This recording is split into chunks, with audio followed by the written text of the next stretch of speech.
Good evening, everyone. Welcome to the Football Uncensored podcast, featuring John Sitton with myself, Joe Mealing, asking the questions. John, how are you? I got it right Joe, this time. Second you time. got it right. Yeah, take two. No, it's Take good. two. That was good. Very professional. Thank you, John. Cheers, mate, for the feedback. Phil Scholefield's got no worries. I'm almost got the grey. To be fair, it's getting there. What's the crack? England.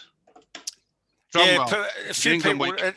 They was asking about when the next podcast is out. So I just said, we're keeping our powder dry until at least Monday, and we'll have a little look at. We're going to do a review of the England games and the heart-rending documentary on football's darkest secret, which we'll probably try and keep that as brief as we can, because from previous words we've had, my feelings on it.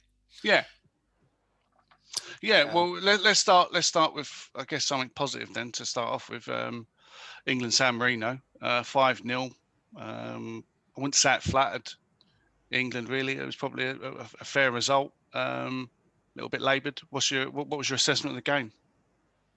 I'll tell you what, very well put. I didn't think of that. What you said about it being a bit laboured. I think the synopsis of the two games for me, because I know the pundits try to keep it positive, is the fact that we got the job done. I think it was very, very professional. I mean, you can never overestimate the approach and the dedication, professionalism, the attitude and application of the players. I thought it was magnificent. You know what I mean?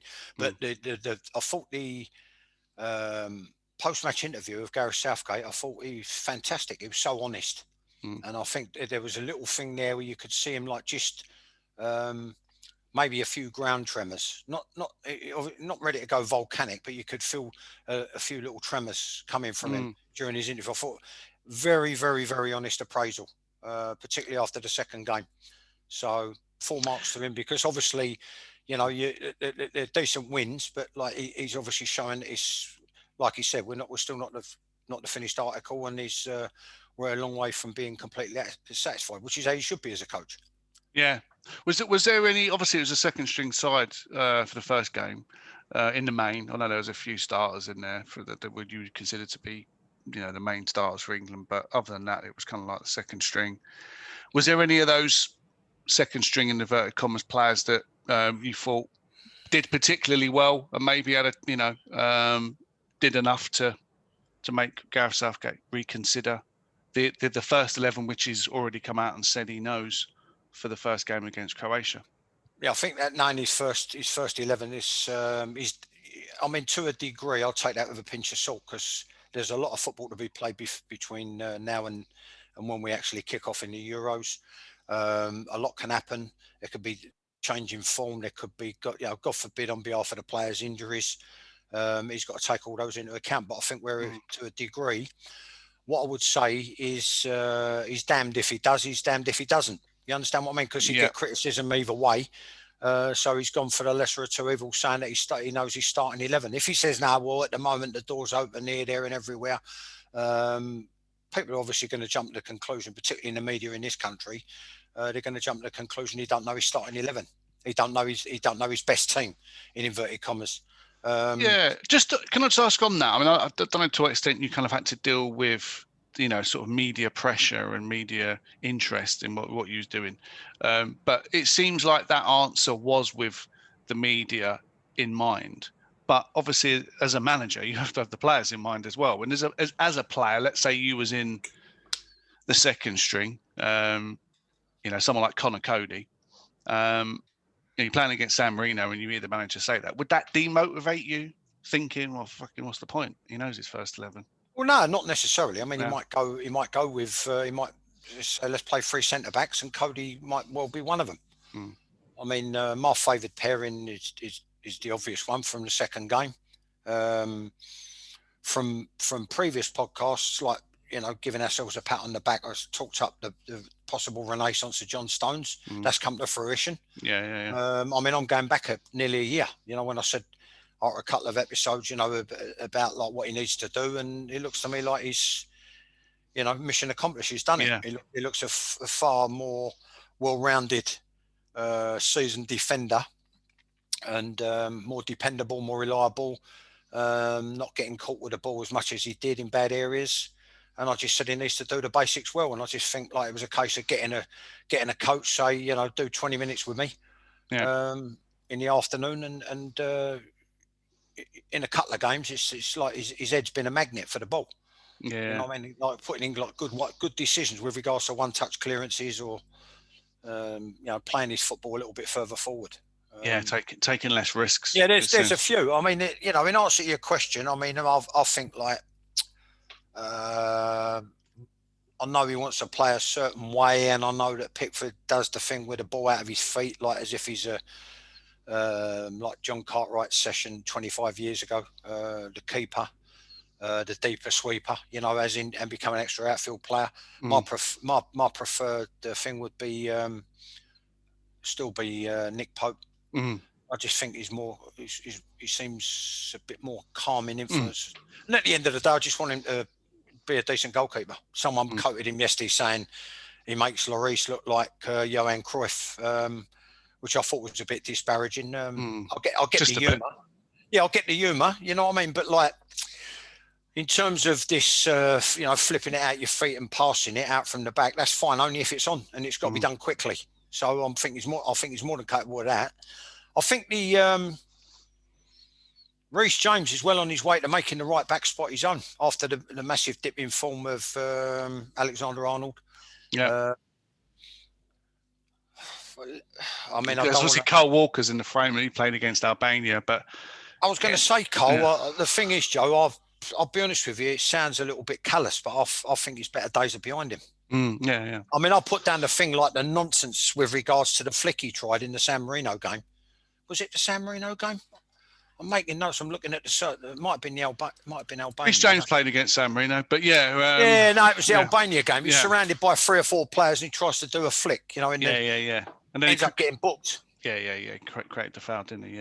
Gives a free kick away, gets booked. I mean, like, see, one of the ingredients for the recipe of success is discipline, and this is where the likes of the Germans have got the jump on us. Yeah. Because they're very forensic in areas like that, and I don't think they would dare try such a thing. You know, no.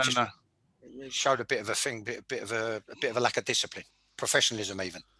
Did you like Kelvin Phillips against San Marino? Obviously started against Albania, which was a good sign for him, because obviously that shows that he Southgate rates him and trusts him for the bigger game against Albania, which was really the first 11.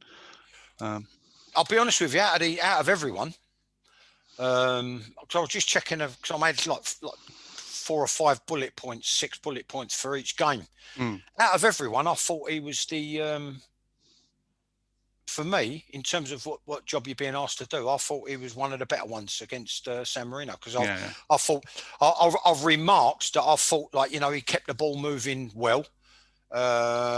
He shared it on quickly, which is like when I was a coach anyway, I used to talk like youth team players and first team about sharing the ball and sharing it quickly, moving it on quickly, and I thought he did that well. Yeah. Whereas quite a few, the opposite side of that coin, the flip side, is I thought far too many players became a little bit too self-indulgent because of the opposition. Yeah. Or lack of it. Yeah. Yeah, I mean, it was. I thought. I mean, as you know, I like Ward-Prowse, and he started against San Marino, and he played a little bit more of an attacking role, it seemed, and with Phillips sort of holding and Ward-Prowse, which isn't actually his kind of game. He plays more of just a traditional centre midfield role for Southampton. Romeo does hold a little bit more, but how did you assess his performance? Because he'd come on for Phillips against Albania. Do you think there's a role for him in the squad? Ward-Prowse, because could well be. Yeah, well, definitely scored a good goal. Scored a good goal as well. Joe, definitely in the squad. Yeah. If not the team, if not starting 11. But why not put him in the starting 11 when you need fresh legs? So like you get in your group games and whatever, and there's a quick turnaround. So you just say, right, okay, he's had an unbelievable game. Whoever it is, whether it's Mount, whether it's Grealish. whether it's Phillips, at the end of the day, you might need fresh legs, and it's about keep rotating the players. So you've always got fresh legs on the football field. You know what I mean? Rice is another one. Yeah. Although there's a difference in the respect, like you say, Ward-Prowse plays slightly further forward. Plus, you've got the added bonus of he's pretty good from a dead ball, isn't he? I'll say it's the best, yeah. If you nick a free kick around the D, he's odds on to be the one to take it if he's playing, I would think. Another question. I don't know if I've asked you this before on previous episodes, but the difference between treating England as a rep team, as the best 11 at a point in time, or kind of over the best 11 over a period, say 2 or 3 years, and you kind of have your stalwarts that you trust and you like, and then you kind of interweave, I guess, half the team of players that are playing well. That's the first question. How would you treat it as England manager? Would it be just point in time, best 11, put them in, and then try and coach them as and when, or try and create a kind of mini club type atmosphere? The second question is someone like Henderson, who's had a terrible season. Liverpool have had a really poor season. Confidence must be completely rock bottom. Someone like Ward-Prowse, although Southampton haven't had a particularly brilliant season, Ward-Prowse probably had the best season he's ever had in his life. Kelvin Phillips has had a fantastic season again for Leeds. How would you approach that one, given Henderson is kind of, half captain with Harry Kane? Would you still play him, even though Liverpool have had a poor season? Look, Joe, the way I would look at it is you've got a natural evolution over every 2 years. So you've got the World Cup, and then 2 years later a European Championship, then followed by 2 years later another World Cup, followed by another European Championship. So you'll have a natural evolution. I think like Henderson will come into the same sort of category as Kyle Walker. I just think he even tried it yesterday. Maybe like being one of the over 30s, slightly over 30 now, he might be half a yard off it, where he tried to knock the ball around the geezer into the space behind him and beat him on the other side, Kyle Walker. And the geezer matched him for pace, or his recovery run matched him for pace. Yeah. So he might come into that category. In terms of, like a Club England, and you've got to approach it very, very, for me, very forensically. And on the one side, you need players that you can rely upon and you can depend upon, and you reward those players accordingly. With the greatest honour I think a footballer can achieve, which is to represent his country at the highest level.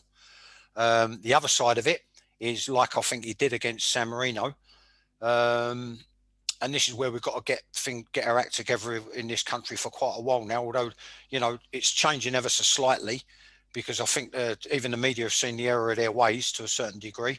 You can't castigate a manager like Gareth Southgate if he wants to experiment, right? I just think we should take it to the nth degree with regards to the experimentation.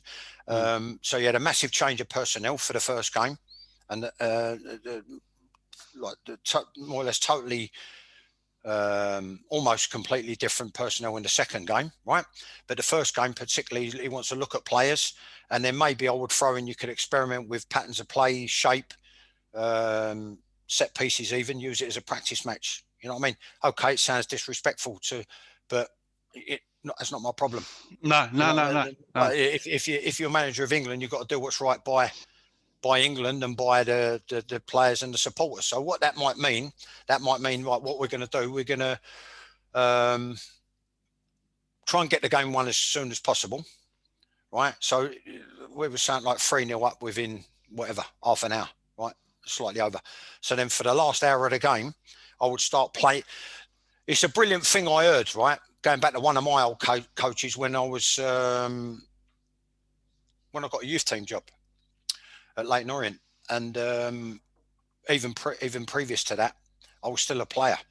And Brian Eastick, who was actually an England staff coach with one of the age groups, he said the beauty of it sits with regards to being in charge of a youth setup. He said you can play games with the game, and I understood what he meant immediately. So you can educate players on adapting to different formations during literally during the game. Ball goes a real dead. life coaching session. Yeah, and you get exactly, and you get your message to the skipper, or you get your message to the thing, and just say, push in. We're going to just back like a back three. We're going to think with a back three, or we're going to push people further on up front, or we're like the second game. I thought there was no need for two screening midfield players. So I thought that was nonsense.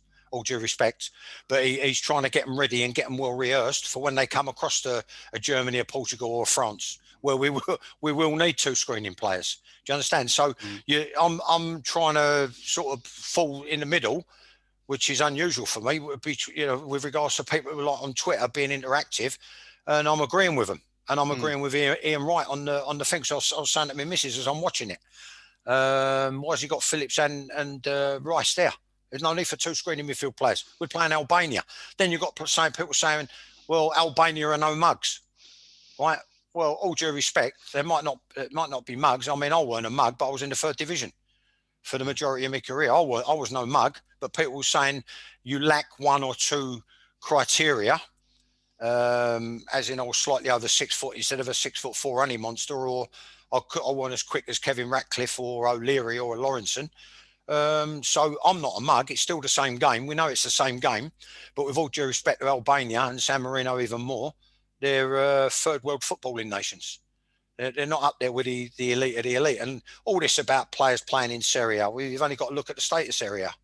You know what I mean? Nowhere near as, I don't think you could probably, there's a lot, there's one or two similarities in the respect, but you could probably say, well, only one or two teams are going to win it, right? But the rest of it is much of a muchness. So, and it depends whether they want to, sounds a little bit disrespectful, but it might be cheaper than an homegrown player, similar to over here. Yeah. I don't know if just in terms of the comparison between the two games, I thought England were quite wasteful against San Marino, and certainly one of the goals was quite a strong deflection. The keeper played well, actually. The San Marino keeper certainly wasn't a mug.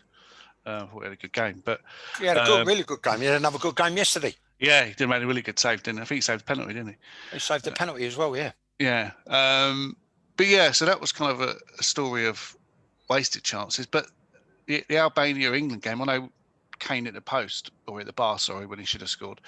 Actually, I thought England seemed very clinical. Great goal from Kane, first goal. And, it wasn't many chances in the game, and England took them when they come, So is that the difference, I guess, between the second string and the first 11? That elite level finishing. Both games were similar, Joe. I covered the Walker flick, and he was surrounded by players. Albania ended up getting booked. I thought it was ridiculous. I put as a note underneath that, part of the formula for success is discipline, right? So he was found wanting there. I put both games efficient ?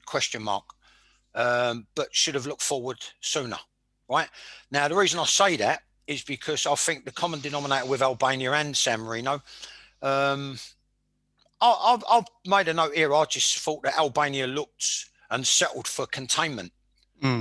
Open brackets, first corner after 77 minutes. Right, so they're not what you might call an attacking force. So what I was disappointed with both games, I've put efficient at best.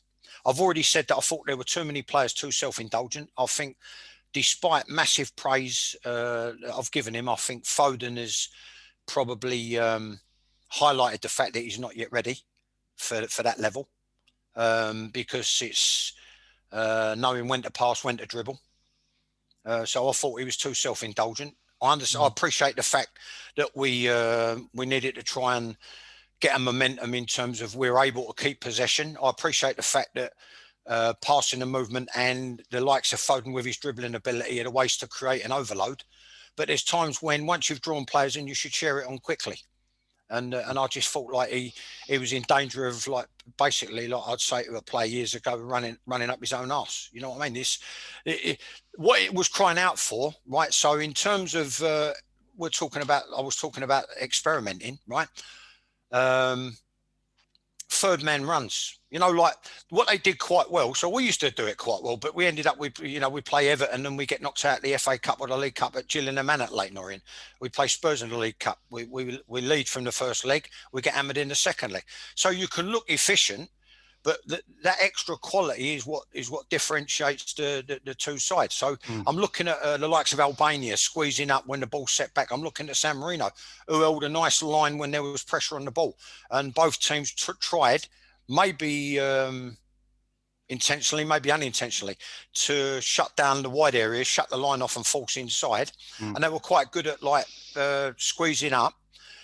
What I'm looking at, thinking to myself, well, what can we do to unlock that? And then I'm thinking to myself, so that Harry's goal, that was like a 3v1 overload, or at best in terms of Albania, a 3v2 overload. It ended up with the ball being rolled to Shaw, who whipped in the cross into an area. But what about when we're more central? I'm thinking about just a good diagonal dummy run or a good diagonal run, screaming for the ball to put the Albanian players or the San Marino on their back foot, whereby, hold on, we've got a deep runner from midfield here that could have been found with a little dink over the top, right? Or not, as the case may be. So it's about someone being positive and making the run to push the opposition back and or exploit the grass in behind when they've squeezed up. So the dummy run might come in whereby they've read the script, they've got semi-decent pressure on the ball, and what they do, they just drop off and pick the run off. Well, what that does, it then creates space and pockets in front of where I thought we struggled. Because you need to get into those areas. It's almost as if, it was a magnificent header from Harry, and he'd done everything you'd coach a forward to do. You know what I mean?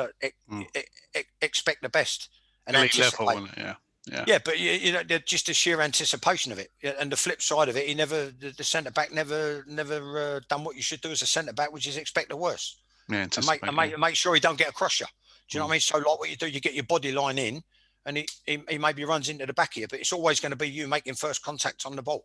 It's imperative for a centre back to make first contact on the ball. But Harry's just sort of threatened the back or pulled away and then bumped round the front, and the way he wound his head in, it was tremendous. Then the other one from Mount. That's what I'm talking about. He see the play develop, and he thought, I'll have some of this, and he's made that run. And Harry found him with a pass. I think Sterling let it go by him, and he just opened his body and called it in the corner.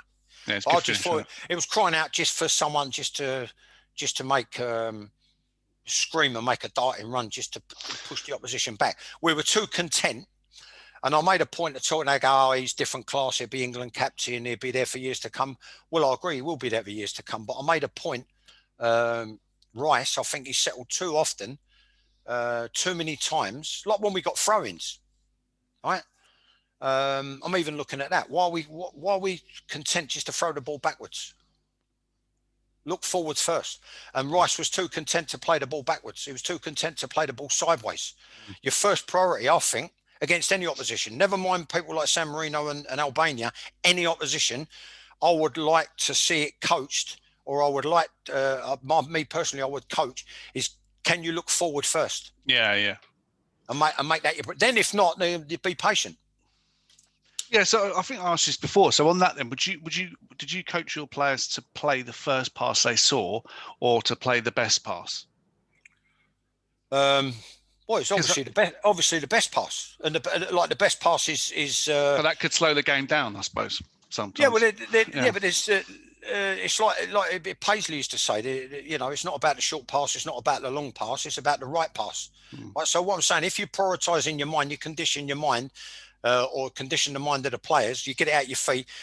Can you look forward? Yeah, right? Yeah. Because I thought there's a lot of times where.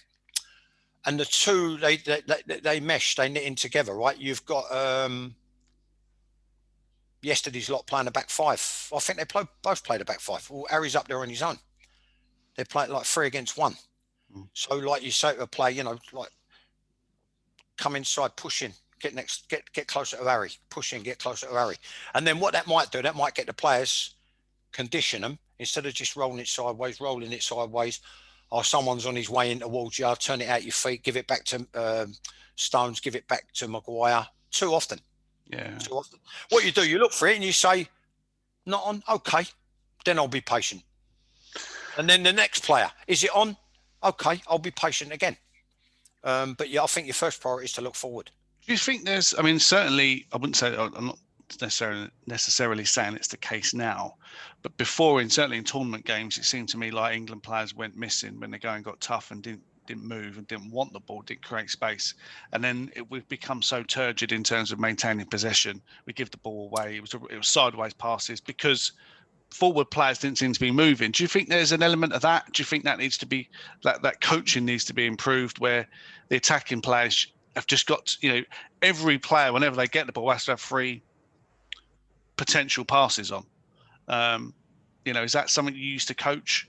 I know that was kind of like the Ajax way, wasn't it? You always had three options every time you got the ball, and movement was imperative. But that does seem to be something that breaks down with England. If the going gets a little bit tough, if someone's got the high block. Listen, from the chairman all the way down to the under-9s academy, right?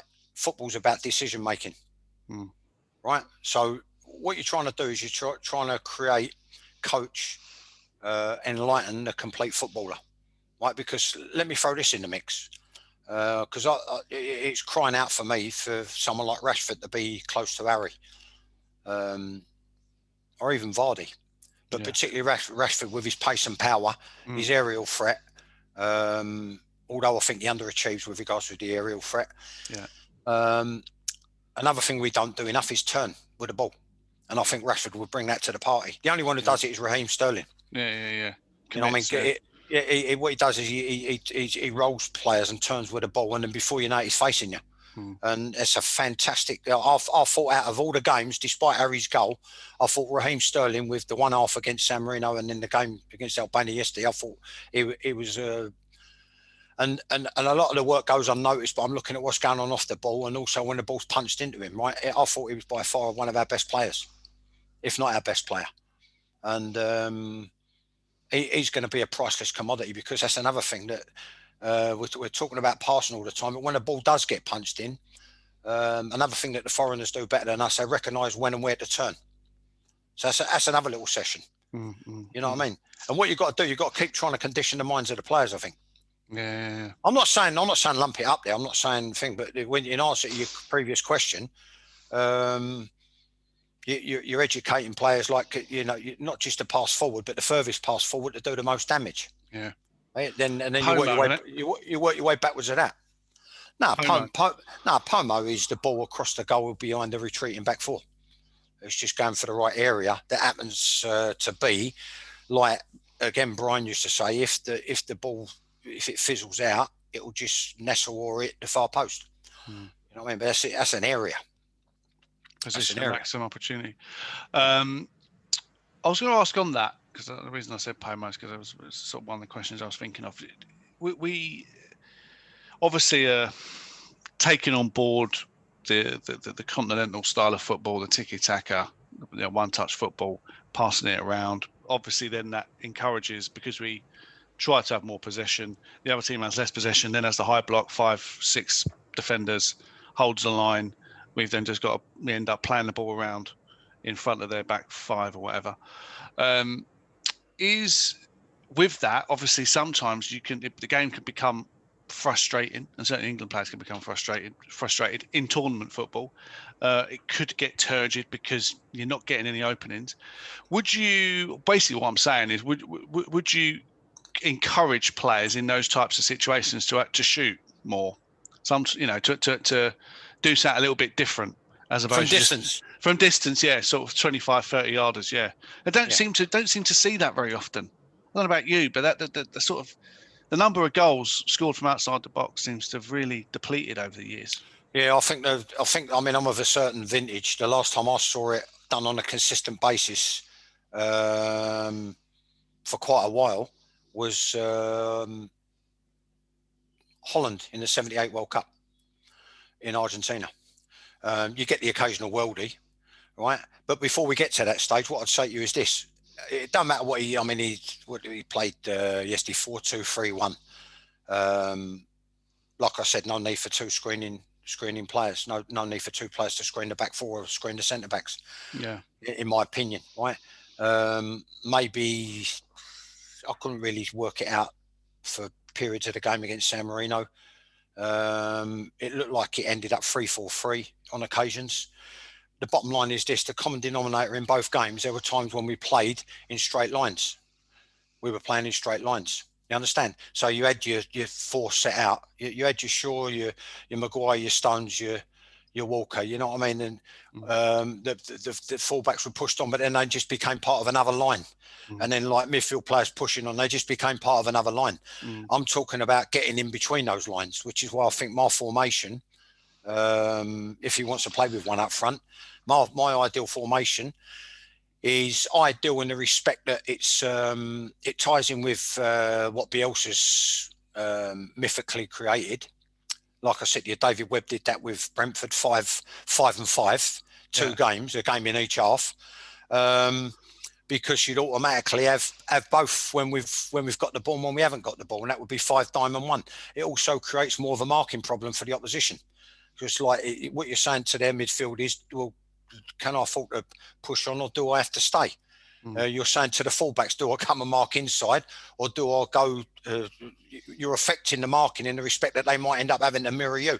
The fullbacks, do they come and mark inside? So like the two bits of the diamond you're playing, or do they ignore them and leave them to midfield players, and do they go head to head with the two wing backs, etc.? You know, when you get, there's marking problems all over the field, and I think it's a fantastic, if it's coached right, it's a fantastic system. And like I said before, you've got a double diamond when we lose the ball.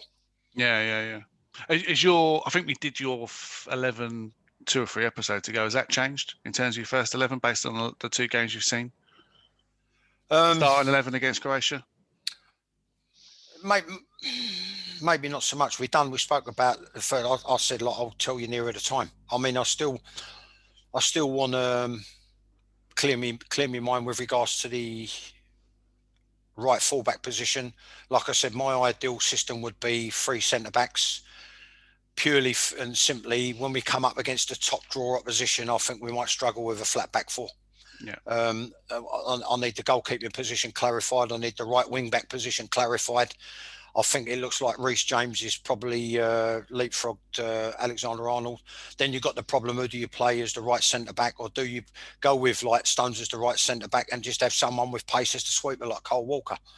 I think Shaw has probably leapfrogged Cresswell. He's definitely leapfrogged Chilwell. Beg your pardon, I meant to say Chilwell. Cresswell, I think, is out of the equation because of his lack of pace compared to the others and compared to elite level. So not crime of the century. I mean, something I was criticised for. Don't mean he's not a good player. No. Midfield, I think it's still up for grabs. But if I was to play my system, I know from now what my diamond would be. And then you've got. I think you're keeping your powder dry on that then. I am, because like the team that I would want to put out would be so fiercely competitive, but at the same time full of imagination and creativity, and different threats. Different threats in terms of what I'm saying, getting in between the lines. Because I thought, like I said, we played in straight lines. Problems, and then you've got, like I said, you've got the threat of someone like Sterling who can have it punched into him before you know it. He's either rolled you or he's controlled it and he's turned and he's facing you, which we don't do enough. It's danger zone, isn't it? The likes of Grealish on the left of the diamond, starting like between people and then either going inside to out or outside to in to join in with the front players, etc. There's loads of stuff. You get rotations going with the wing backs. You could get rotations going with a front man. You get rotations going with other people in the diamond. You know what I mean? If it's coached properly, there's so much passing and movement there. I just think it's something that needed to be considered. But they'll probably go with something like he's done something, and then we'll see whether we get found out. Yeah, I mean that is interesting about the kind of the pure flexibility and rotation of that formation. That would certainly be up the strasser of someone like Calvin Phillips at Leeds, because that's the formation he plays. It's very fluid, isn't it? Whereas someone like Rice, who probably is in the first 11, very rigid structure that he would play in for West Ham. And I think that's probably, someone saying he's been doing a great job of it all season, and he ain't done bad so far. I ain't being funny. You want more than that for 100 million. Mm. You know, I mean, someone, he's a big unit and decent athlete, but you want someone to drive. You want someone who's going to look forward, who can maybe. So I'm thinking to myself, how do you compare him with the likes of Gerrard, Lampard, Oddle, Wilkins, even, who could go like get it, go bang. You know what I mean? And it's no different with pace they had up front, like Trevor Francis, or they had a big unit who could do everything. Never got enough credit for it. Paul Mariner. People like the guys who just passed away, Worthington, you could find them. You could ping a 50, 60-yard ball and find them, and they'd make it stick and get you up the field. Yeah. What about just as a thought? You said about 3 centre halves and having a sweeper, maybe Carl Walker with a bit of pace. What about Rice playing that sweeper role? Yeah, he could do that. He could do that. What you could do, but the only thing is, it defeats the object of the double diamond. That I'm thinking when we got when it breaks down. Because when you come against the, you want the fluidity and flexibility and the creativity going forward, but at the same time, you need to be rigid when you come up against the likes of who we could bump into, which is your France, your Germany, your Portugal, depending on what side of the thing in the World Cup qualifiers, what side of the fence we flop. Yeah. You've got to be like defensively really rigid, not just think like the way to set that up like that. Rather than pull him out of midfield, you'd have a more secure, like sort of it's like a double diamond unit in terms of like a back sweeper and a front sweeper. Yeah. You know what I mean? And then as a front sweeper, you still got the 2 people either side of you. But again, that needs to be really well drilled and well coached. Where it's just my personal preference. There's times when you've got to leave it to someone's intelligence, their football intelligence. But my personal preference is to shut the lines off and force the ball inside, running them into bodies. But then it's about the recovery run of the second and third player, because they need to make sure they're backwards of the ball. And you're enticing the opposition to set the ball back so that you can get your back 3 or your back 5 up. You understand? Is it predicated on a high press? Is it predicated on the defence pushing up high? Well, it depends on the opposition. Yeah, it depends on the opposition. So it's flexible, yeah. But me personally, my personal preference is press from the front. Yeah, I mean, to me, it just makes common sense.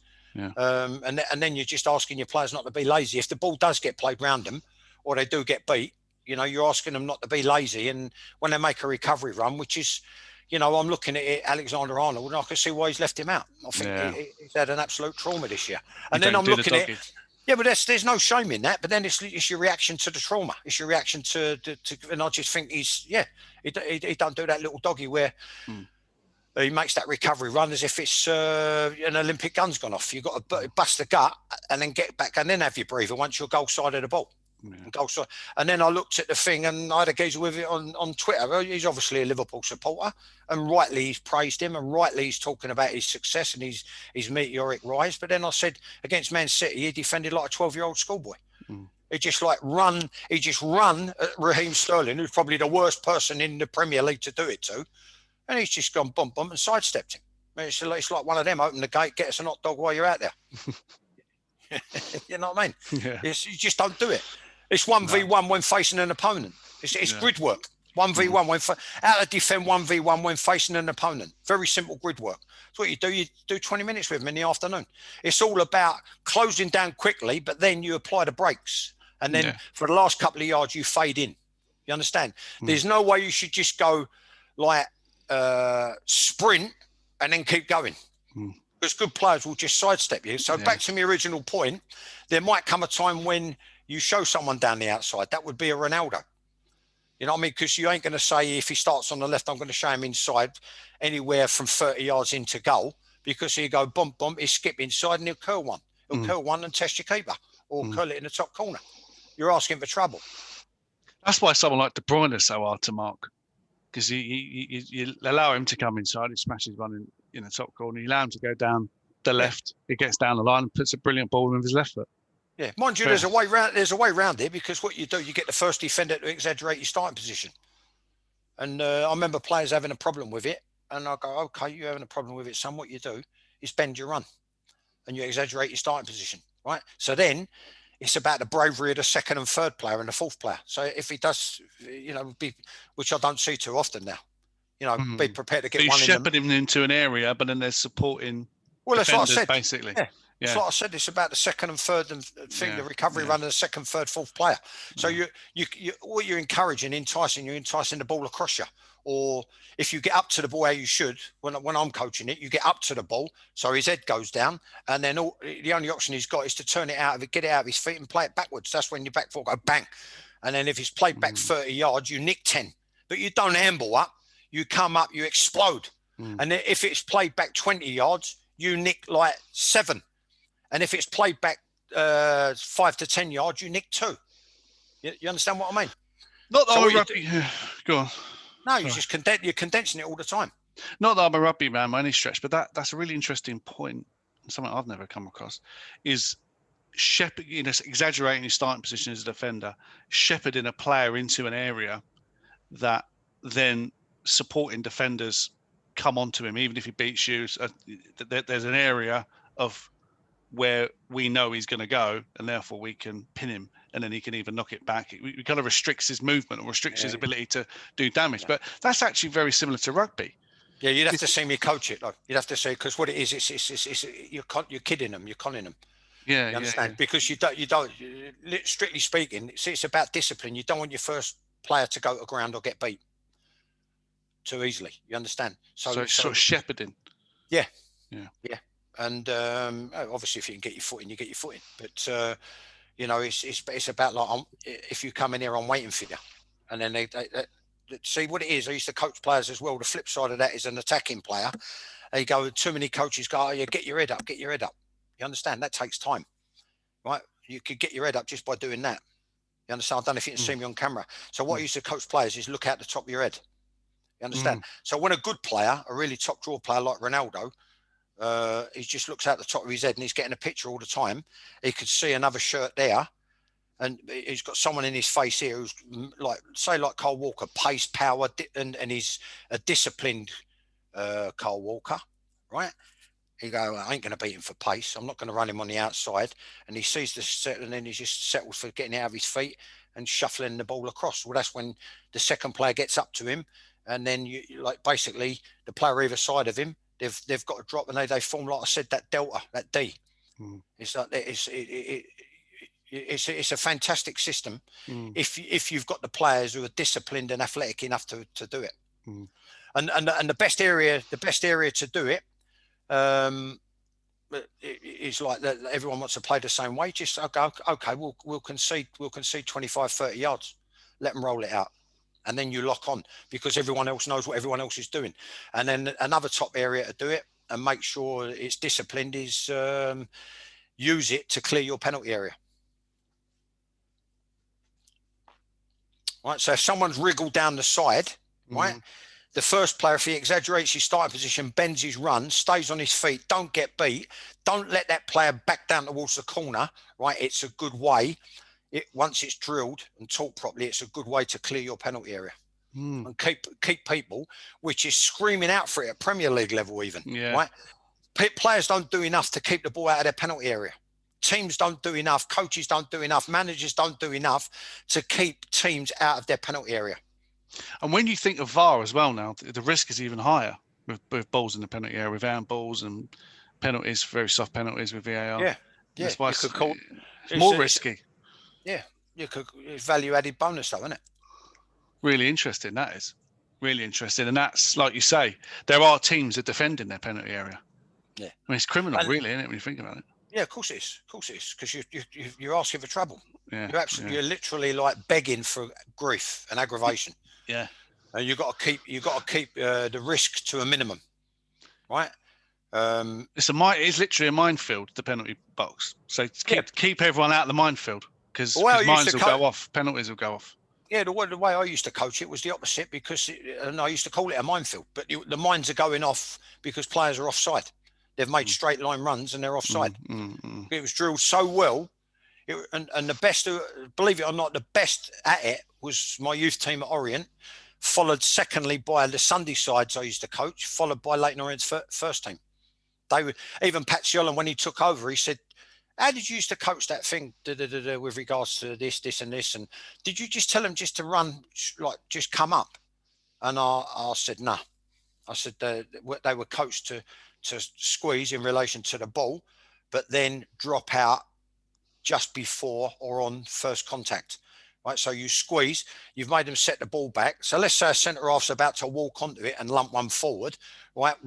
You time it as a player, so within a yard and a half of him making contact. So you squeeze and then you go boom and you drop out again and you pick off any runs.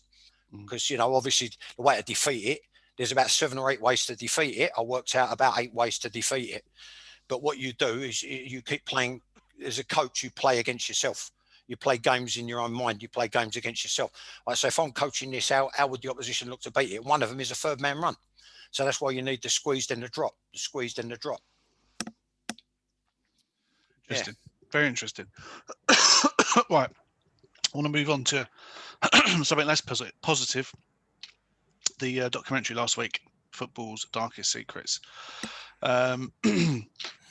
Wanted to get your thoughts on it. I think it'd be interesting for viewers and listeners to hear your thoughts on it, given that you were a youth player and a pro player around that time of certain individuals that have been arrested and convicted, and others that it's just been alleged. What was your opinions of the documentary? Just for me, very personally, very, very, very upsetting and tragic, really. And I thought it was a fantastic documentary. It should have been a lot of awards. And those that come forward, incredibly brave. But yeah, interesting to hear your thoughts on it as someone that lived through it, I guess. Yeah, well, you're right. What you said, they're very, very incredibly brave in the end to try and to come forward and hopefully try and find some closure. It was an art grabber. I mean, from a purely, utterly, totally selfish point of view, I sat there, watched it with my wife, and then I said, I'm going to stay up. And because they said after the first one, all 3 episodes available on BBC iPlayer. So I watched it, all 3. I binge watched it and watched the whole 3. I ended up filling up from a selfish point of view because obviously I've got bittersweet memories with regards to my own career at Chelsea.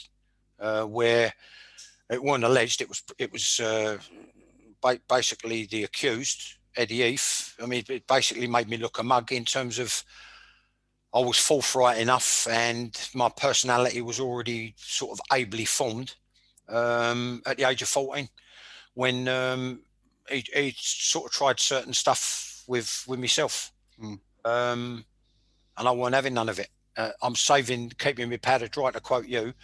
In terms of specifics and going into detail with my second book. But no, it was...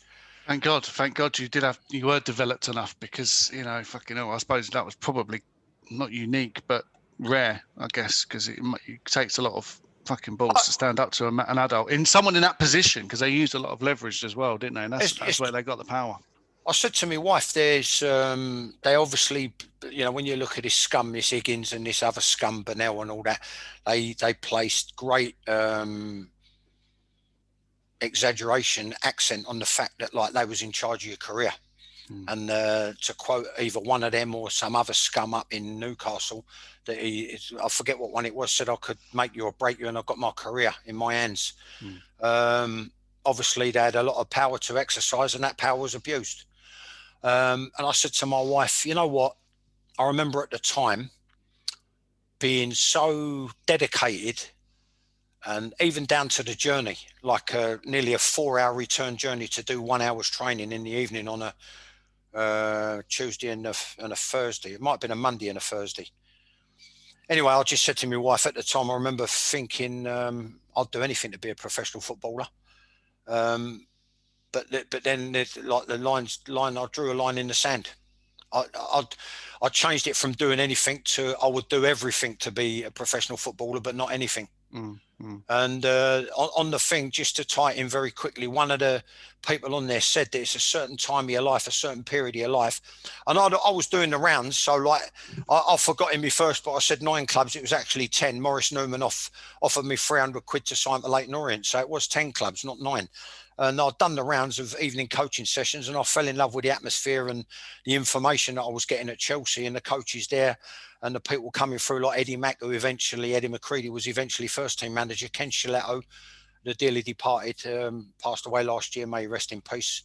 a fantastic man, one of Doherty's diamonds, Dario Gradi. And I loved the coaching we was getting, and I thought this is the place for me. But I can honestly say I changed it from anything to I'll do everything I can to be a professional footballer, but not anything. And it's like I said to other people previously. I'm looking at it, and it's some of what I was welling up. I was actually borderline in tears, like for. I mean, it sounds a little bit melodramatic, but like that part of my life, it was very bittersweet. It's like I was about to shed tears for my career. You know what I mean? Because like I'm looking at all four clubs, and all four clubs, something went tits up and it turned to shit. So it's a little bit. I was like, from a selfish point of view, that's how I felt. Where Eddie Heath's concerned, it made me look a right mug, because in my first book, once I drew that line in the sand,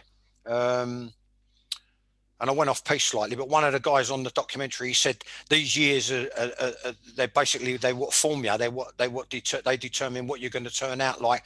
They determine what you're going to be. They form your character. Formative years, yeah. Formative years, yes. So I'm paraphrasing the guy slightly, whoever said it. But at 14, I remember him standing there, and I heard stories of when he was at Spurs briefly and when he was at Leyton Orient. Stand there and watching us having a shower. So I I thought to myself, what the fuck is that about? But no one said anything. And then like, just to give you a very small insight into the type of stuff that went on, I'd sort of drive me, you got to toe yourself off and then bump, do your face and push your hair back and then put a towel around, do the knot in it, go in the dressing room. I remember him walking up behind me and as if he was going to massage my shoulders and pushing himself into me, pushing himself up against me. And that's when I flipped. I turned around and I said, "What the fuck do you think you're doing?" And I looked him straight in the eye. I said, "What the fuck?" And I must have had one of them looks like that where you think to yourself, well, I've glazed over. He means it. You know what I mean? And that's when I thought, I don't give a fuck. I'm not having this. And I was 14. Well, maybe that was the tester. Maybe that's what he did. And he preyed on the ones that didn't. I'm going to cover all that. I'm going to cover all that in the book. It's predatory, isn't it? It's predatory behaviour. And there's loads of other shit with regards to the grooming and all that. And I want to come and meet your mum and dad and blah, blah, blah. And meet your family and all that shit. Making inroads into the family, which is what happened, I think, when the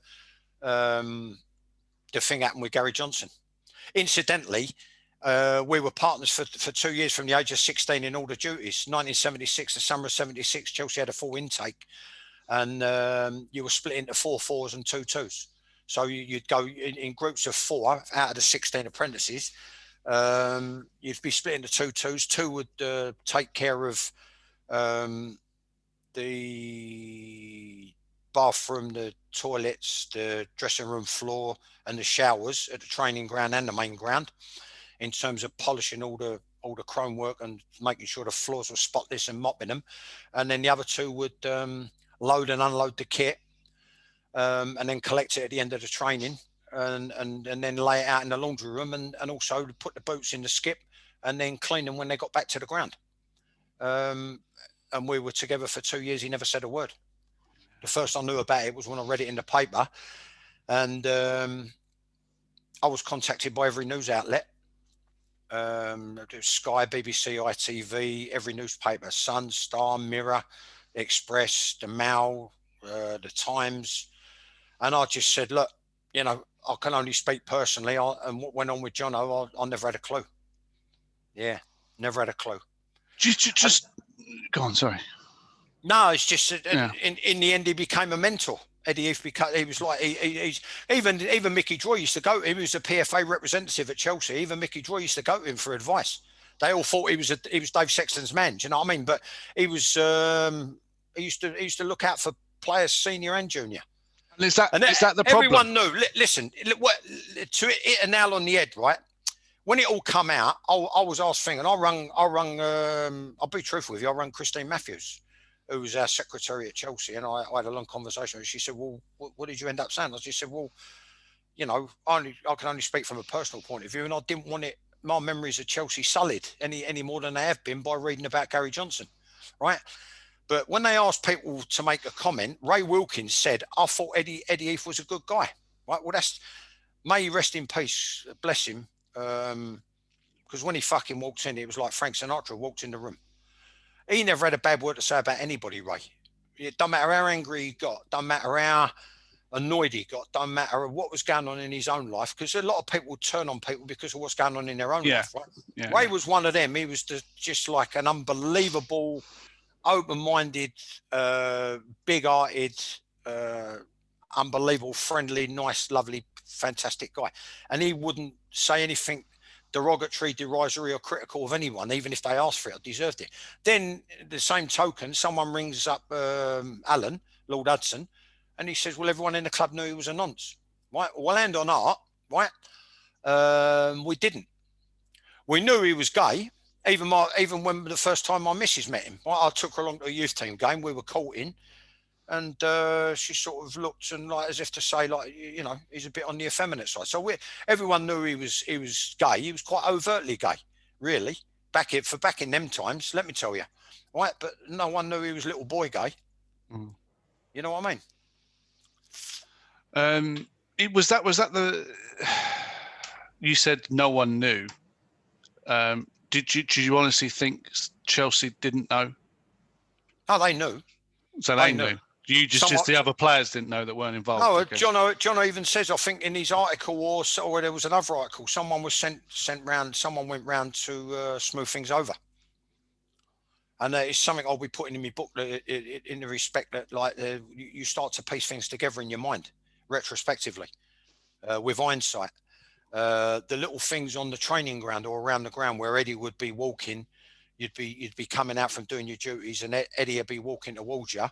And then, like Ken would be a couple of paces away, and Eddie would go, all right, Ken, or morning Ken, or afternoon Ken, to our youth team manager, Ken Shiletto, and he'd just go, all right, Eddie, like that. But he would go bright red. Ken would go bright red. So I think there was an internal anger that it was bottling up. Sounds like embarrassment as well. Embarrassment, yeah. And then things like what they did with Jono, they put him with me. Because there's two or three who developed quite quickly. What you done the other day, you said it was alpha male. You said, and so I'm a bit loath to say that because it sort of sounds like you're Jack the Biscuit. But I think it was me, Mickey Nutton, maybe Gary Chivers, and definitely Yori Jenkins. Who people they knew like. Not to put too fine a point on it, like we weren't backwards in coming forwards, and we weren't there to be fucked about. You know what I mean? I think that come out in the documentary. They're just, like say, grooming over a long time. Involving the families, creating leverage when they may not have actually there's also, had it. Listen, so Joe, much shit was going on, wasn't it? Yeah, there's all sorts of shit he'd say to you. There's all sorts of shit he'd say to you to put you down, then build you back up again. Again, with hindsight, retrospectively, with experience, it's all part of the nonsensical grooming process. Do you know what I mean? 1 minute, he'd say to Gary Chivers, when I come out the shower, he'd say, yeah, Chivs, that's what a real body looks like, right? Because I did have a good physique. There's no two ways about it. I had a blinding physique, right? Then another time, it's in front of a lot of people. He'd tell me how ugly he thought I was. Then on another occasion, he'd say, looking at your features, you've got lovely eyes. You've got lovely mouth. You remind me a little bit of the way you talk with Alan Hudson. You had got that little lisp. You know what I mean? Where we got the kissable lips and the buck teeth. You know what I mean? So you've got that lisp. And then he strange things to say, though, aren't they? Well, of course they are. But you just think, I just thought you're a fucking idiot. You know what I mean? Yeah. You know what I mean? It's the way I was brought up. The line was clearly defined. Would you, let's say, it's like when he did that thing with the on the neck. Would you feel as though you could tell anyone about it? I didn't need to tell anyone. It was a fucking dressing room full of players. Let me tell you, this brings me, Joe. Well, it's a hierarchy in the club, that's what I'm saying. Well, I didn't need to. I handled it myself. I just turned around. See, when I got the calls, right, I said, where'd you get my number? When I'm getting calls from the Times, the Mirror, the Star, the Sun, the Mail, the Express, I said, where'd you get my number? They said, we've got contacts, this and this. Because they've never rung me about anything before to do with football. But they got like this thing with regards to predatory sexual abuse allegations, and stories like from Jono in the paper, direct quotes of what happened, which I'm gonna probably repeat it in my book just to create the environment with regards to what we was dealing with. But I didn't know Jono had fallen foul of it, but it quite overtly, you know what I mean? So then they said, "Oh, we rung." I said, "Well, who you spoke to?" They said, "Well, we can't." I said, "Well, if you don't tell me who you've spoken to in my age group, then you know what I mean?" I said, it's a two-way street. I'm talking to these reporters from all these newspapers, and I was saying, "Well, who you spoke to at the club?" And they said, "Well, we can't really say." So if you can't say, then I can't say. And they said, "Well, we spoke to Richard Wilson, who said you was one of the main faces, one of the main voices in, one of the most vocal, one of the leaders in the dressing room. Kevin Owls, obviously spoke to Gary Johnson and one or two others, right?" Then I found out that there's a couple of others, the age group above me. No, tell a lie, two age groups above me. But it's only 3 years. It's only a 3-year gap. They're trying to nick Chelsea, saying that Eddie touched their backside and cupped their bollocks and flicked their bollocks as they walked past in the dressing room. Well, he done that to everyone. What I could do the same, right? But I've got my own axe to grind, which I'm going to put in my book with regards to Chelsea Football Club. But that's not one of them, because what I think it cheapens what happened to Gary Johnson. Yeah. You know what I mean? If in the case of one, right, pardon the pun, right, a fucking area centre back out the East End, and another one who was a 6'4" goalkeeper. If you think like it's a way to try and fucking snare a few quid, then I'm sorry, I'm not with you. Do you know what I mean? Because if you're expected to run out in front of 40,000 at Stamford Bridge like I did against Liverpool, you're expected to run out against just under 40,000 at Old Trafford. Ironically, Gary Johnson's debut, which he scored on, right? But I can't handle a geezer trying to push himself up against me in the dressing room. Then you're sadly mistaken. Do you know what I mean? I don't get it. But then we're all made different, and we all develop different, and we all develop in different ways. Yeah. Do you know what I mean? I just think I was lucky whereby my upbringing, and I'm going to talk about other clubs. I'm going to talk about a tour I went on.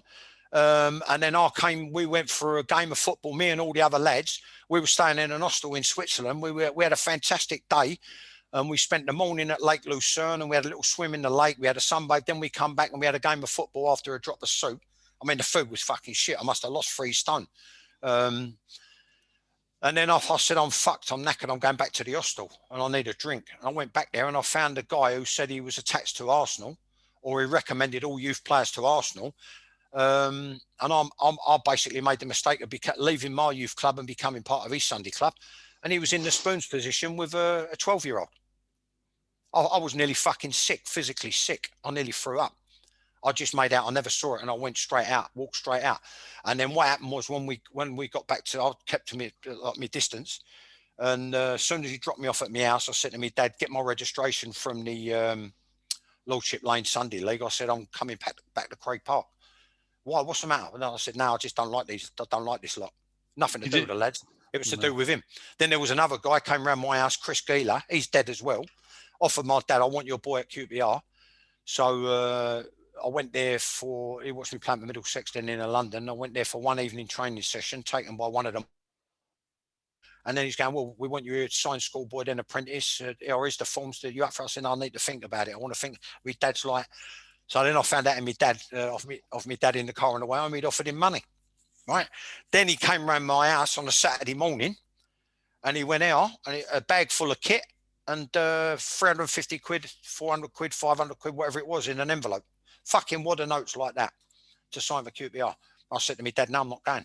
He went, "Why?" I said, "I'll be honest with you, I've heard things about him." You know what I mean? So it seems prevalent at a lot of football clubs. Yeah, I mean it could be the tip of the iceberg, that documentary, because if it's as rife as you're saying, of course it is. There's got to be hundreds and thousands of kids that are involved. Of course it's the tip of the iceberg. And what about other sports? Yeah. You understand?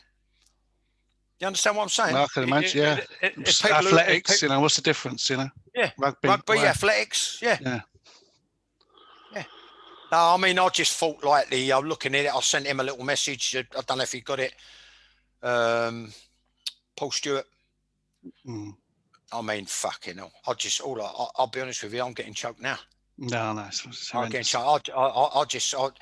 I feel like crying for them, and I feel like crying for my own career, because you think the whole thing's been sullied and tarnished, and it's a bit sweet memory. I wish to God I could go back in the time machine.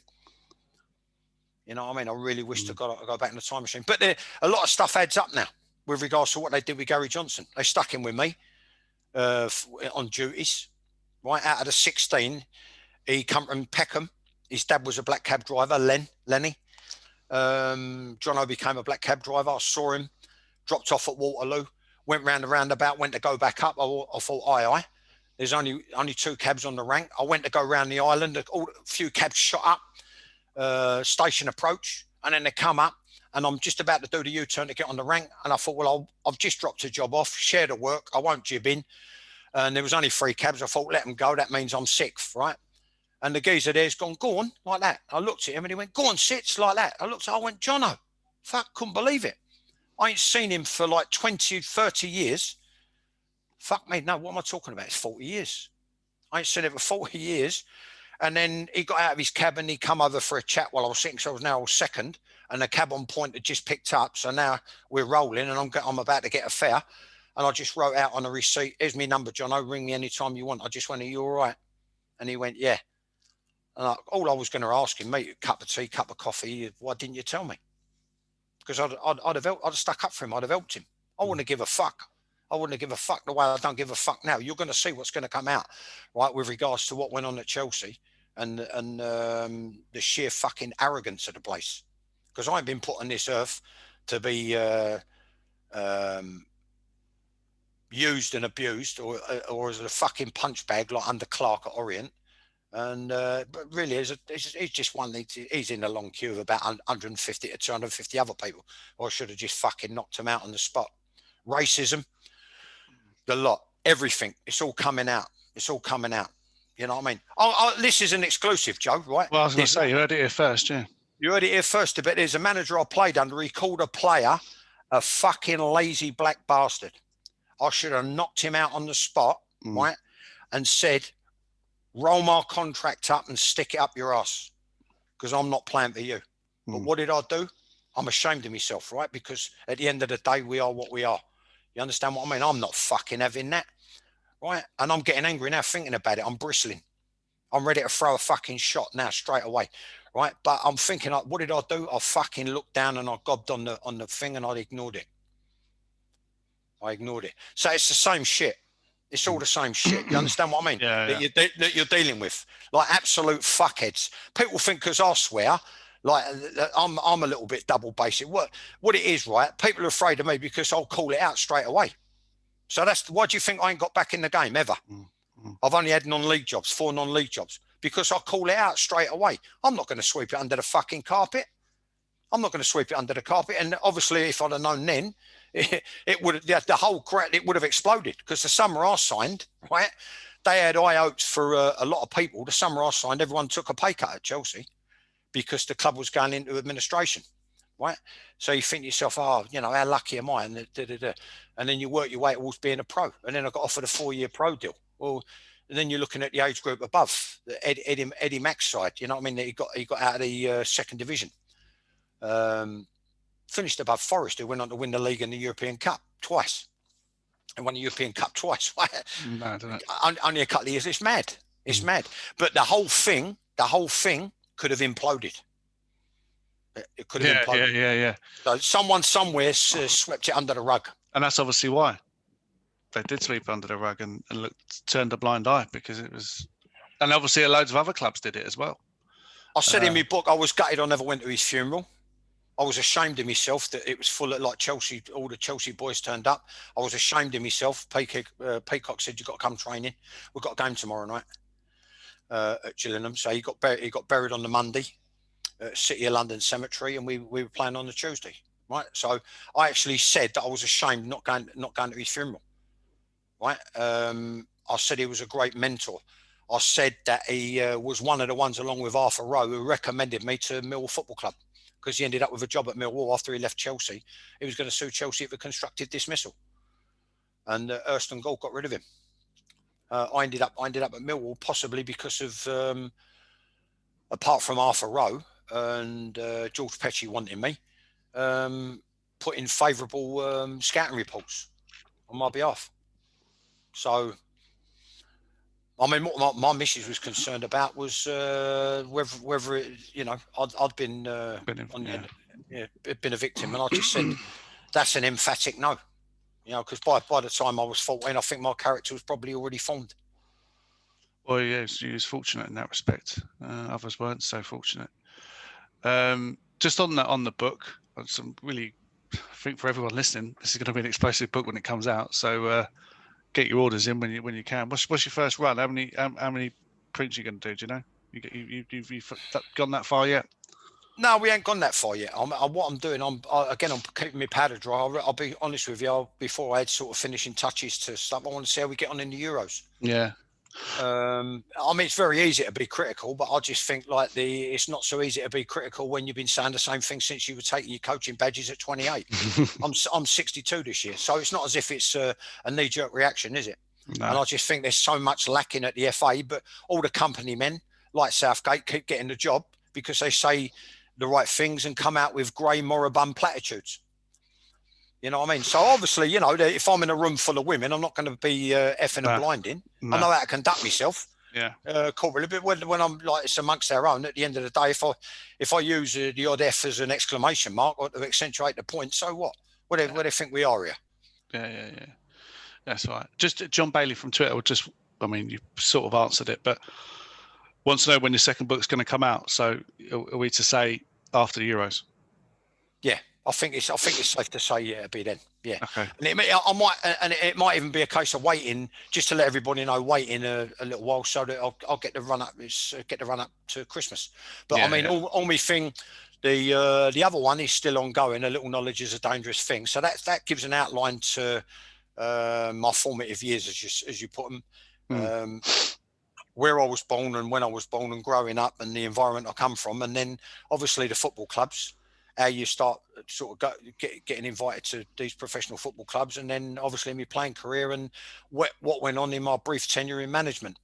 So now what I'm doing, I'm writing about the my sort of take on my theories on the coaching side, the FA, having been a FA coach educator via the LFA, what I think is possibly lacking, what could help. Obviously the goings on with regards to the sex abuse scandal. And then my theories on going off at a tangent, what's gone on in London and with regards to us as a country, and how it possibly ties in politically with football, particularly from the country point of view. Yeah, interesting. Well, it's going to be fascinating when it comes out, John. It's going to be fascinating. Yeah, hopefully, hopefully people buy into it and enjoy it. I mean, I've got good feedback on the first one, so I'm sure they will, mate. All right. Well, I think that was a really interesting chat there, John. We was coming in at about an hour and 20 minutes, which is not bad for us. Not bad for you anyway. Usually a bit longer, but no, powerful stuff. And as always, it'd be great to hear people's feedback on Twitter, on social media. Retweet, like, and subscribe on YouTube. Hopefully you still enjoy the content. We kind of it's me and you, John, are gonna continue what we're doing. I think with the other guys, Alan and Don, it sort of remains to be seen what's going to happen there. So let's just us two crack on, plough our own furrow, see what happens. That's what you can do, mate. Yeah. And get more in depth. I think you mentioned it on one of your tweets. Maybe do some coaching clinics and go a bit deeper and a bit more technical, because that's some of the feedback we're getting. It's been really good from Twitter, and it's about the tactics and it's about your opinions as a coach and a manager, which is what people want to hear. So let's keep going down that road, because I think it's really interesting, certainly from my perspective. As always, by the way, sending questions to me if you want me to ask Sitz anything, preferably direct message as opposed to comments. At Joe W. Mealing. That's the one. I've only got 170 followers, so it'd be great to get to 200. So that's a joke. Okay, all right, everyone. Well, it's good night for me. Cheers, mate. Good night. Good night from John. All the best, guys. Thank you.